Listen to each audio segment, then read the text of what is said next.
So now the remaining topic of urinary system is micturition, renin-angiotensin aldosterone system and acid base balance. ठीक है, इन तीनों को हम लोग पढ़ने वाले हैं आज कि ये तीनों चीजें क्या होती हैं. मतलब अगर रीनल फिजियोलॉजी की बात करें, किडनी की बात करें, तो किडनी का किस तरीके से ये फंक्शंस करती हैं. ठीक है, तो जैसे पहले हम लोग डिस्कस करते हैं मिक्सचुरेशन के बारे में.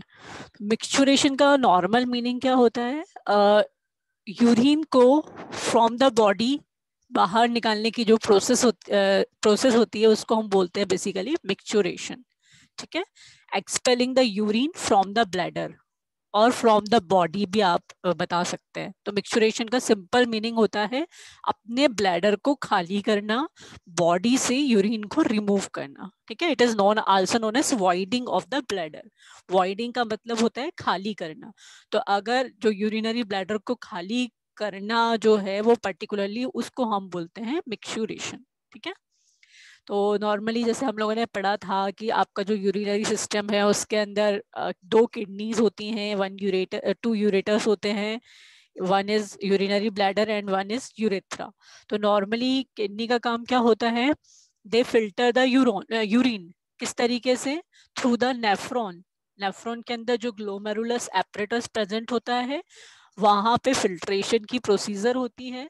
आपकी जो ब्लड होता है वो फिल्टर होता है. फिल्टर होने के बाद they goes into the renal tubules. Renal tubule में रीअब्जॉर्प्शन की प्रोसीजर होती है और सिक्रीशन की प्रोसीजर होती है. रीअब्जॉर्प्शन में आपको जो भी इलेक्ट्रोलाइट्स हैं या जो भी रिक्वायरमेंट आपकी बॉडी को होती है वो वापस से ब्लड के अंदर आ जाती हैं थ्रू द ट्यूब्यूल्स.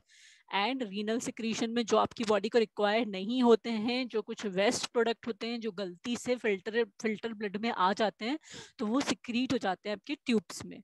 और फाइनली जो यूरिन बनती है वो यूरिन यूरेटर के थ्रू एंटर करती है यूरिनरी ब्लैडर में. ठीक है, ureter is the tube from which they enters into the urinary bladder. और फाइनली वो वहां पे स्टोर्ड रहती है तब तक जब तक कि वो बाहर ना निकल जाए. ठीक है, मतलब urinary bladder is the storage part of the urinary system. तो आपकी जो मिक्सचुरेशन की जो प्रोसेस होती है वो दो चीजों से रेगुलेट होती है, एक नर्वस सिस्टम से और एक मसल्स से. मतलब आपके जो यूरिनरी ब्लैडर में और जो यूरेथ्रा में जो भी मसल्स प्रेजेंट होती हैं वो मसल्स और साथ ही साथ आपका नर्वस सिस्टम, दोनों ही चीजें जो है वो आपके मिक्सचुरेशन को रेगुलेट करते हैं. ठीक है, ये ध्यान रखिएगा.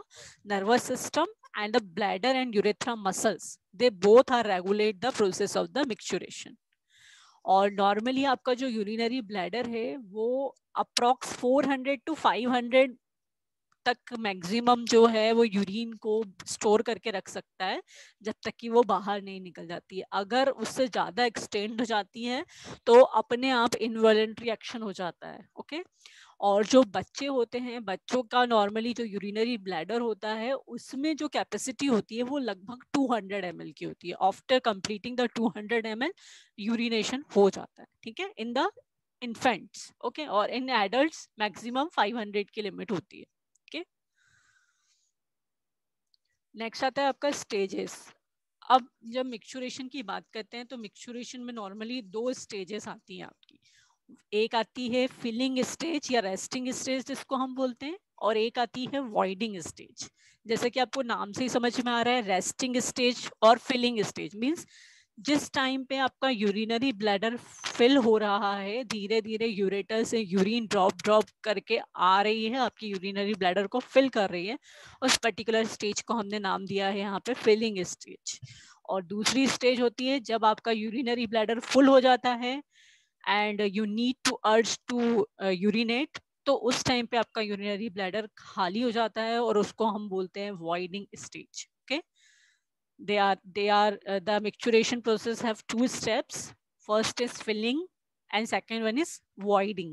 Okay, voiding का basically meaning होता है खाली करना, या खाली बेसिकली खाली यूज, मतलब खाली वर्ड जो होता है वो हम voiding के लिए यूज करते हैं.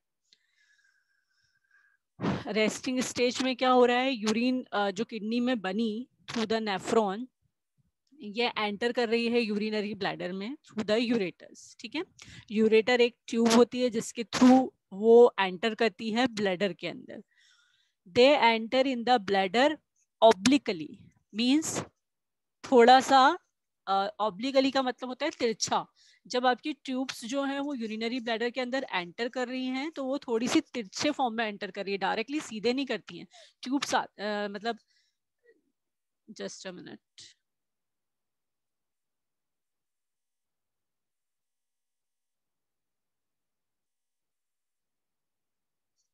ट्यूब्स आपकी डायरेक्ट एंटर नहीं करती हैं, लेकिन जैसे कि ये आपका यूरेटर, ये आपकी यूरेटर्स हैं और ये आपका आपका यूरिनरी ब्लैडर है, ठीक है।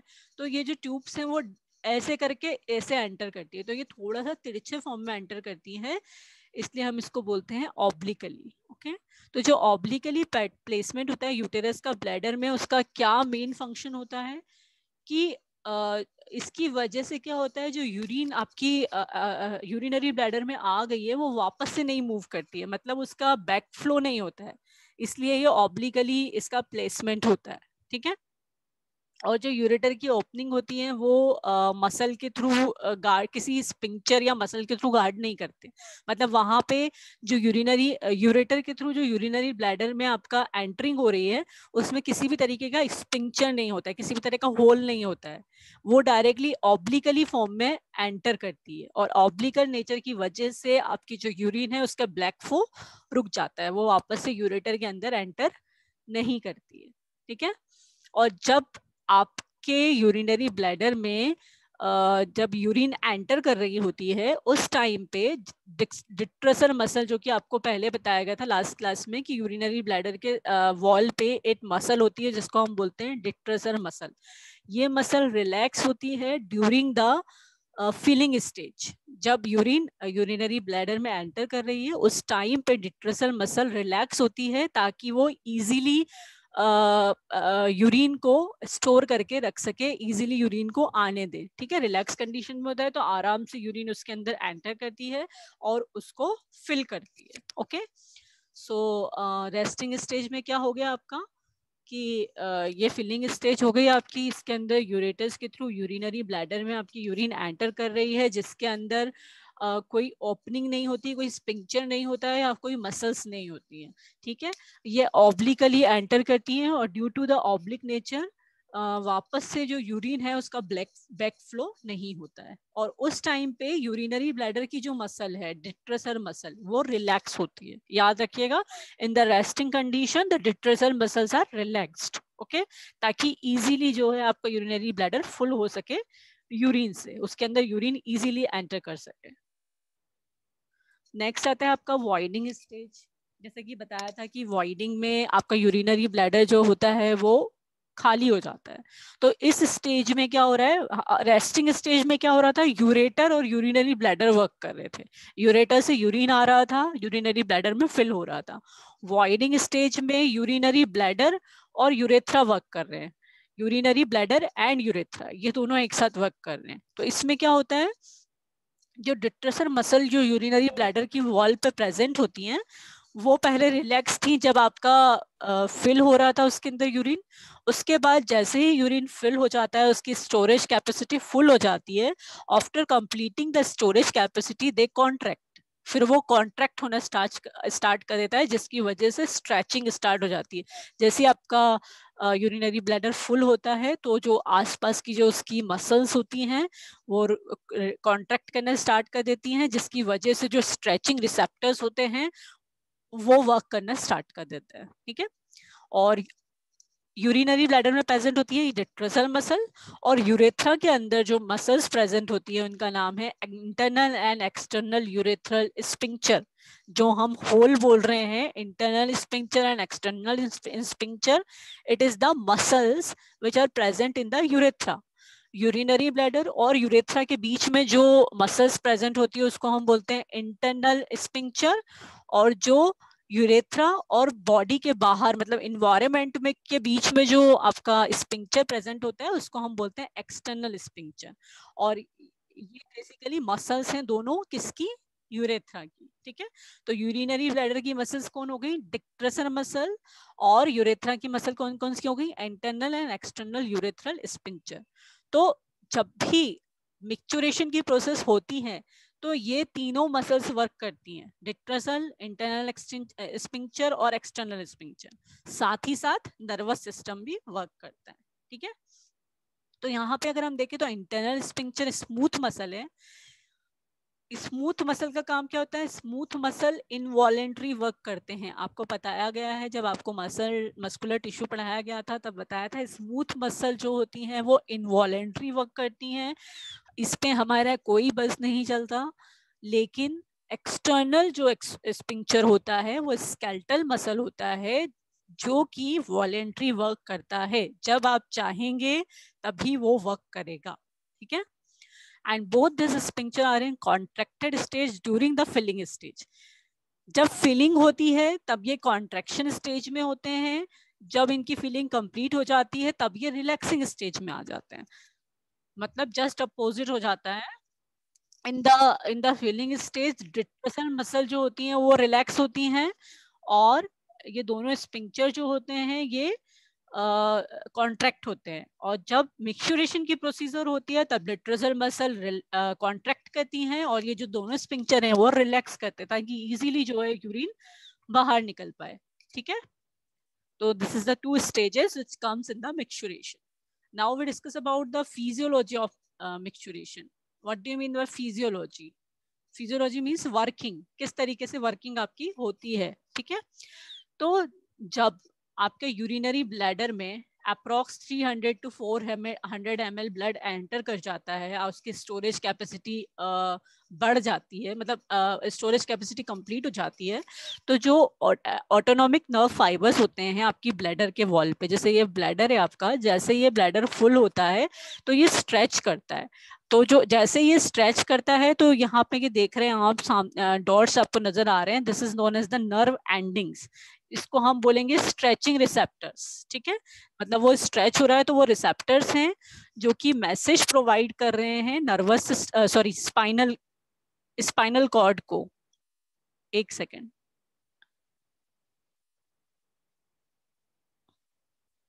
वो स्पाइनल कॉर्ड को मैसेज प्रोवाइड कर रहे हैं, नर्व इम्पल्स प्रोवाइड कर रहे हैं।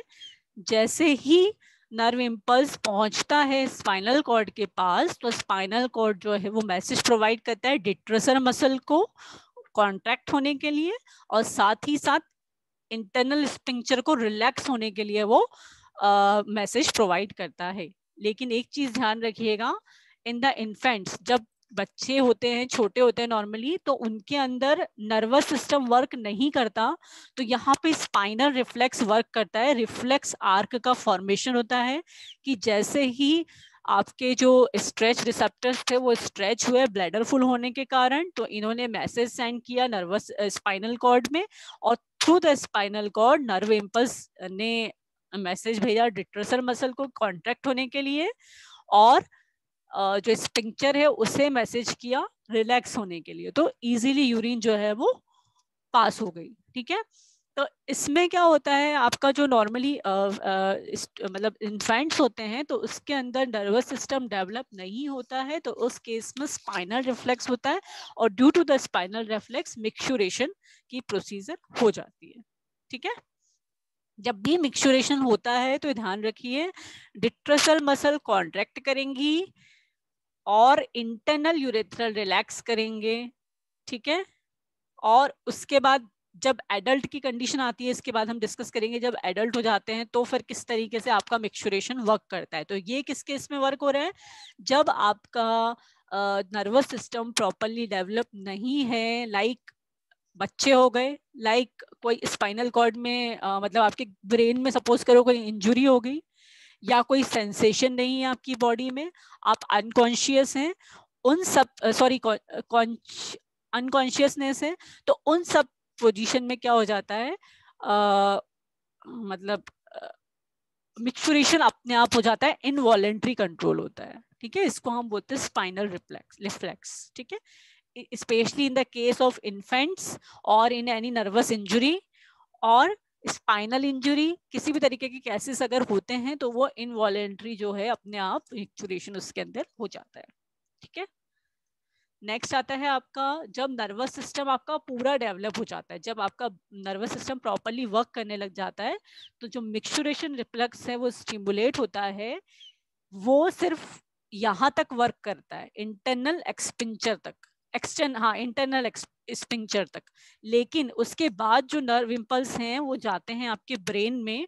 ब्रेन में जो पोंटाइन सेंटर होता है, उस पोंटाइन सेंटर में आपका मिक्सचुरेशन सेंटर प्रेजेंट होता है, तो वहां पे वो नर्व इम्पल्स वहां तक पहुंचती हैं, फिर वॉलेंट्री एक्शन प्रोवाइड करती हैं। अगर सपोज करो कि मतलब यूरिनेशन का आपको सेंस आ रहा है, फर्स्ट जब आपका ब्लैडर फुल हुआ आपको यूरिनेशन का फील आया, तो जैसे ही ये ब्लैडर फुल हुआ स्ट्रेचिंग रिसेप्टर्स स्ट्रेच हुए, इन्होंने नर्व इम्पल्स स्पाइनल कॉर्ड को सेंड करी, तो स्पाइनल कॉर्ड ने क्या किया, नर्व इम्पल्स वापस से भेजी डिट्रेसल मसल के पास कि वो उसको कॉन्ट्रैक्ट कर दे, वो कॉन्ट्रैक्ट हो गया, तो वहां से जो यूरिन है वो निकलनी स्टार्ट हो जाएगी, एंड नर्व इम्पल्स की वजह से रिलैक्सेशन होता है इंटरनल यूरेथ्रल स्पिंक्चर का, ये इंटरनल यूरेथ्रल स्पिंक्चर है, इसका स्टिमुलेशन हुआ, तो यहाँ से यूरिन निकल के आपके यूरेथ्रा में एंटर कर गई। ठीक है, लेकिन यहाँ पे क्या हो रहा है, फाइनली ये जो मैसेज है ये ब्रेन के पास जा रहा है। अगर सपोज करो आपके पास ऐसी कोई पोजीशन नहीं है कि आप यूरिन के लिए जा सकते हैं, यूरिनेशन के लिए, लाइक आप एग्जाम दे रहे हैं सपोज करिए, या फिर आप बस में बैठे हैं, या ऐसी कोई पोजीशन है कि आपके पास बाथरूम अवेलेबल नहीं है, तो आपको क्या होता है, फिर ब्रेन से मैसेज आता है कि आपको उसको रोक के रखना है, आपको कंट्रोल करना है, तो वो जो मैसेज है वो जाता है एक्सटर्नल यूरेथ्रल स्पिंक्चर के पास, और जब फाइनली आपको पोजीशन मिल जाती है, जगह मिल जाती है, तो you can go to the washroom और फिर आप वहां पे यूरिनेशन कर सकते हैं। तो वो जो मैसेज है वो प्रोवाइड किया जाता है नर्वस सिस्टम के थ्रू। ठीक है, जब तक कि आप कन्वीनियंट ना हो ब्लैडर को एम्प्टी करने में, तब तक ये प्रोसेस चलती है, तब तक वो इनहिबिट कर सकता है आपको, आपकी यूरिनेशन को। ठीक है, लेकिन एक लिमिट तक। ओके, जैसे कि जैसे यहाँ पे बताती हूँ आपको, नॉर्मली बता दिया आपको कि एडल्ट्स में जब जैसे यूरिन पास होती है तो डिट्रेसल मसल कॉन्ट्रैक्ट हो जाती हैं, इंटरनल स्पिंक्चर मसल का रिलैक्सेशन हो जाता है, और वॉलेंट्री रिलैक्सेशन होता है एक्सटर्नल स्पिंक्चर का, जब आप चाहते हैं तभी होता है। ठीक है, लेकिन अगर सपोज करिए फर्स्ट टाइम आपको यूरिनेशन की अर्ज हुई, आप जाना चाहते हैं, लेकिन कुछ ड्यू टू सम कंडीशंस आप नहीं जा पाए, तो आपका जो यूरिनरी ब्लैडर है वो और ज़्यादा फिल होना स्टार्ट हो जाता है, और जैसे ही वो और ज़्यादा फिल हो जाता है तो आपको बहुत पेन होता है। ठीक है, और उस टाइम पे क्या होता है, ड्यू टू द पेन और due to the increasing the capacity of the urinary bladder, तो जो एक्सटर्नल स्पिंक्चर है वो अपने आप ओपन हो जाता है, एंड कुछ अमाउंट में यूरिन जो है वो बाहर निकल जाती है। ओके, और ये इनवॉलेंट्री लॉस ऑफ यूरिन को हम बोलते हैं इनकंटिनेंस। ठीक है, ऐसा कई बार होता है, कई कंडीशंस में होता है, जब आपका यूरिनरी ब्लैडर जिस अमाउंट तक होना चाहिए उससे ज्यादा फुल हो जाता है, तो अपने आप यूरिनेशन स्टार्ट हो जाता है। ओके, तो ये था आपका मिक्सचुरेशन कि किस तरीके से इन्फेंट्स में होता है, किस तरीके से एडल्ट्स में होता है। ओके, नाउ आपका रेनिन एंजियोटेंसिन एल्डोस्टेरोन सिस्टम आता है, जो आपने ऑलरेडी पढ़ा हुआ है, मैंने ब्लड प्रेशर रेगुलेशन में पढ़ाया था। तो नॉर्मली ये कब वर्क करता है, मतलब ये आपकी इसमें जो है वो किडनी वर्क करती है, ये कब वर्क करती है, जब आपकी बॉडी में हाइपोटेंशन हो जाता है, जब आपकी बॉडी में ब्लड प्रेशर कम हो जाता है, तो ब्लड प्रेशर को बढ़ाने के लिए या ब्लड प्रेशर को नॉर्मल लेवल पे लाने के लिए जो किडनी में जक्स्ट्रा ग्लोमेरुलर सेल्स होते हैं, जो कि नेफ्रॉन होते हैं, नेफ्रॉन का पार्ट होता है, वो रेनिन सिक्रीट करना स्टार्ट कर देते हैं। रेनिन इज द प्रोटीन जो कि आपके ब्लड में प्रेजेंट होता है, तो ये किडनी के द्वारा रिलीज होता है जैसे ही हाइपोटेंशन होता है, जैसे ही ब्लड प्रेशर कम होता है तो रीनिन सिक्रीट होना स्टार्ट कर देता है। रीनिन का काम होता है जो एंजियोटेंसिनोजन प्रोटीन होता है उसको एंजियोटेंसिन फर्स्ट में कन्वर्ट करता है। ठीक है, एंजियोटेंसिन फर्स्ट जो कि बेसिकली वासोकॉन्स्ट्रिक्टर होता है, और जिसकी वजह से ये फाइनली ये कन्वर्ट होता है एंजियोटेंसिन सेकेंड में। किसकी वजह से, एक एंजाइम की वजह से जिसका नाम है एंजियोटेंसिन कन्वर्टिंग एंजाइम, जो कि आपके लंग्स में पाया जाता है, ठीक है। फाइनली ये जो एंजियोटेंसिन सेकंड बनता है, यही हमारे ब्लड प्रेशर को इंक्रीज करने में हेल्प करता है। किस तरीके से हेल्प करता है? पहली चीज तो ये वसो कॉन्स्ट्रिक्शन कर देता है। ड्यू टू द वसो कॉन्स्ट्रिक्शन आपका ब्लड फ्लो जो होता है वो इंक्रीज हो जाता है, जिससे ब्लड प्रेशर जो होता है वो इंक्रीज हो जाता है, ठीक है। प्रॉपर अमाउंट में जो ब्लड है वो किडनी में प्रॉपर डिलीवर्ड हो जाता है, और किडनी का प्रॉपर वर्किंग जो होता है वो स्टार्ट हो जाता है, ठीक है। मतलब सॉरी, ब्लड वेजल्स कॉन्स्ट्रिक्ट होने की वजह से जो ब्लड किडनी तक पहुंचता है, एक्चुअली होता क्या है, ग्लोमेरुलर फिल्ट्रेशन रेट डिपेंड किस पे करता है? ब्लड फ्लो पे, ठीक है। तो जैसे ही एंजियोटेंसिन सेकंड बना, तो उसने क्या किया, ब्लड फ्लो को कम कर दिया। ब्लड फ्लो कम हुआ किडनी में जाने वाला, तो उसकी वजह से क्या हुआ, ग्लोमेरुलर फिल्ट्रेशन रेट कम हो गया। जब ग्लोमेरुलर फिल्ट्रेशन रेट कम हुआ, तो उसकी वजह से क्या हुआ, यूरिन कम बनी, तो मतलब एक्सक्रीशन था वो रुक गया, जिसकी वजह से ब्लड वॉल्यूम इंक्रीज हो गया, और उसकी वजह से आपका ब्लड प्रेशर इंक्रीज हो जाता है। तो इस तरीके से किडनी जो है वो एक तरीके से हेल्प करती है रेनिन एंजियोटेंसिन सिस्टम में।